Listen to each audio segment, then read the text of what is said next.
Hi friends, welcome back to my channel. Today recipe వచ్చేసి గుత్తి వంకాయ అండి.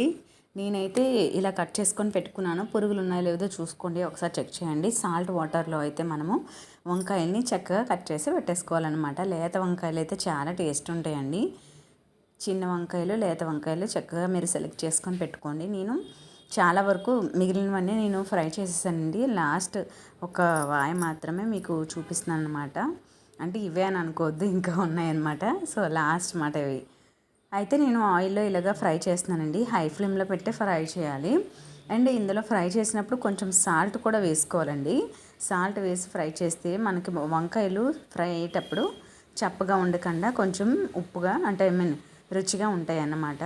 మరీ చప్పగా ఉండకుండా చిన్నది ఆ వంకాయలకి సరిపడినంత సాల్ట్ స్ప్రింకిల్ చేస్తే మాత్రం చక్కగా ఇలా ఫ్రై చేసుకుంటే చాలా టేస్ట్గా ఉంటుంది. ఇంకా మనం గ్రేవీలో వేసేటప్పుడు మాత్రం అంత సాల్ట్ వెళ్ళకపోవచ్చు. సో అందుకని చెప్పి నేను తగినంత సాల్ట్ ఇలా ఫ్రై చేసి మొత్తం వంకాయలన్నీ ఇలా ఫ్రై చేసి తీసేసుకున్నాను అనమాట. నెక్స్ట్ ఇదే ఆయిల్లో ఆనియన్ అండి, ఒక పెద్ద 2 ఆనియన్స్ని కట్ చేసుకున్నానండి. సో ఈ ఆయిల్ అంతా ఎక్కువ అయిపోతుంది, ఇది మళ్ళీ గ్రేవీలోకి పడుతుందండి. ఫస్ట్ అయితే మనము కొన్ని మసాలాలు ఫ్రై చేసి పక్కకు పెట్టుకోవాలన్నమాట. అందుకే ఈ ఆయిల్ అంతా అయితే వేస్ట్ అయిపోతుందని ఆ మసాలాలకి తగ్గ ఆయిల్ అనేది ఉంచుతున్నాను ఇందులో. ఓకేనా. ఇప్పుడు పెద్దగా కట్ చేసుకున్న ఆనియన్స్ని వేసుకోవాలి. ఒక పెద్ద ఆనియన్స్ 2 తీసుకున్నానండి, గ్రేవీకి సరిపడగా అనమాట. నేను 1/2 kg వంకాయలు తీసుకున్నాను. సో దానికి సరిపడగా నేను ఆనియన్స్ని పెద్ద సైజువి తీసుకున్నాను అనమాట. అంతా హై ఫ్లేమ్లోనేనండి, అదే ఆయిల్లో హై ఫ్లేమ్లోని చక్కగా పచ్చివాసన పోయేంత వరకు, గోల్డిష్ బ్రౌన్ వచ్చేంత వరకు ఫ్రై చేసుకోవాలన్నమాట. నెక్స్ట్ వచ్చేసి నువ్వులు, ఎండు కొబ్బరి, దోసపప్పు, ఇది గ్రేవీకి నేను తీసుకున్నానండి. ఒక్కొక్క స్పూను తీసుకున్నాను, గ్రేవీకి అయితే సరిపోతుంది. చాలామంది పల్లీలు కూడా వేస్తారు, వేరుశనగ పలుకులు.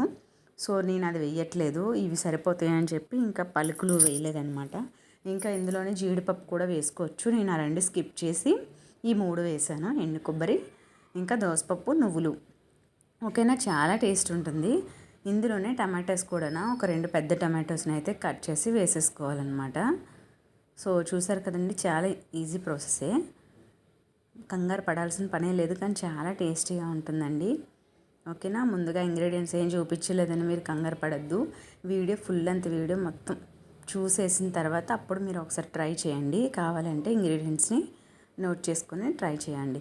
ఈజీగానే ఉంటుందండి రెసిపీ, చక్కగా మగ్గిపోయి కదండి. ఇది ఒక ప్లేట్లోకి తీసుకొని చల్లార్చుకోవాలన్నమాట. చల్లార్చి మిక్సీ పట్టేయాలండి. ఫైన్ పేస్ట్ కాకపోయినా కొంచెం బరకగా పెట్టుకుంటే సరిపోతుందండి. ఓకేనా, మరీ స్మూత్ పేస్ట్ కాకుండా. ఇప్పుడు చల్లారిపోయిందండి, చక్కగా మనము గ్రైండ్ చేసేసుకుందాం. మొత్తం ఇవన్నీ వేసి మిక్సీ పట్టేసుకోవాలి. చాలా ఈజీనండి అండ్ చాలా టేస్టీగా ఉంటుంది. ఇందాక మనం మిగిలిన ఆయిల్ ఉంది కదండి, ఆ ఆయిల్ని అయితే వేసుకున్నాము. ఇప్పుడు మనము పచ్చిమిర్చి, కరివేపాకు అనేది తాలింపులోకి వేసుకోవాలన్నమాట. నెక్స్ట్ మనము ఫ్రై చేసిన పేస్ట్ కూడా వేసుకోవాలి. అండ్ ఇందులో ఫస్ట్ మనము 1 టేబుల్ స్పూన్ అల్లం వెల్లుల్లి పేస్ట్ అండి. మనము మిక్సీ చేసాం కదా, ఆ మసాలాలో అయితే వేయలేదు. సో అందుకని ఇందులో వేస్తున్నాను అనమాట. 1 టేబుల్ స్పూను అల్లం వెల్లుల్లి పేస్ట్ వేసాను, పచ్చివాసన పోయేంత వరకు ఫ్రై చేశాను. నెక్స్ట్ మసాలా ఇది కారం అండి, మసాలా కారము 1 టేబుల్ స్పూన్ వేసుకున్నాను. 1/2 టేబుల్ స్పూన్ పసుపు, ఇంకా హోల్ గరం మసాలా అండి 1 టేబుల్ స్పూన్ వేసాను. ఆయిల్ ఫ్రై అయిపోతే మంచిగా మనకి కర్రీ అనేది మంచి టేస్ట్ వస్తుందండి. అండ్ మసాలాలు ఆనియన్, టమాటో అన్నీ ఫ్రై చేసుకున్నాం కాబట్టి ఎక్కువ ఫ్రై చేయాల్సిన పనే లేదు. సో అందుకని ఈ పచ్చివాసన పోవడానికి ఫస్ట్ కారము, పసుపు, మసాలా అనేది అల్లం వెల్లుల్లి పేస్ట్ అనేది చక్కగా ఆయిల్లో ఫ్రై చేసేసాను. నెక్స్ట్ ఇదండి, ఈ మసాలా మనం పేస్ట్ చేసుకున్నాం కదా, ఇది కూడా వేసేసుకోవాలన్నమాట. నెక్స్ట్ వచ్చేసి మనము తగినంత సాల్ట్ వేసుకోవాలి. సాల్ట్ వేసుకొని బాగా కలుపుకోవాలి. ఇందులోనే చిటికెడు షుగర్ కూడా వేయండి, నేను వేసాను కానీ వీడియో స్కిప్ అయిందనమాట. చిన్న షుగర్ వేస్తే, వంకాయకి ఎప్పుడైనా చిన్న షుగర్ వేస్తే టేస్ట్ బాగుంటుందండి. సో ఇందులోనే మనము ఫ్రై చేసిన వంకాయల్ని ఒక్కసారి కలిపేసి మనము మూత పెడదాము. కొంచెం మసాలా అనేది పడుతుందండి, వెంటనే వాటర్ వేసేకుండా కొంచెం మూత పెడితే మనకి మసాలాలు అనేది ఒకసారి అంతా పడుతుంది. చాలామంది ఇలా మసాలా చేసి వంకాయల మధ్యలో పెట్టి కూడా చేసుకుంటారండి. అది ఫ్రైకి అయితే బాగుంటుంది, ఇంకా వాటర్ వేయాల్సిన పని లేదు. ఇది కొంచెం గ్రేవీ కర్రీలా కాబట్టి సో ఇలా చేసుకుంటే బాగుంటుంది. ఇందులో మిక్సీ చేసింది వాటర్ ఉంది కదండి, అది చిన్న చింతపండు అండి అది. సో ఇందులోనే చిన్న చింతపండు అండి, చిన్న చింతపండుని నానబెట్టుకొని ఆ రసాన్ని కూడా వేసేసుకున్నాను. చాలా చిన్నది, ఎక్కువ వేయొద్దు పులుపు. అండ్ చిన్న షుగర్ వేసుకుంటే చాలా కమ్మగా ఉంటుంది వంకాయ కర్రీ అనేది.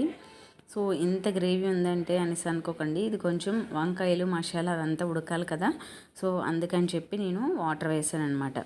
చక్కగా ఇంకా దగ్గరికి ఉడికిపోతే మన గుత్తి వంకాయ కూర రెడీ అయిపోయినట్టే. కొత్తగా చూసిన వాళ్ళు మన ఛానల్ని సబ్స్క్రైబ్ చేసుకోండి.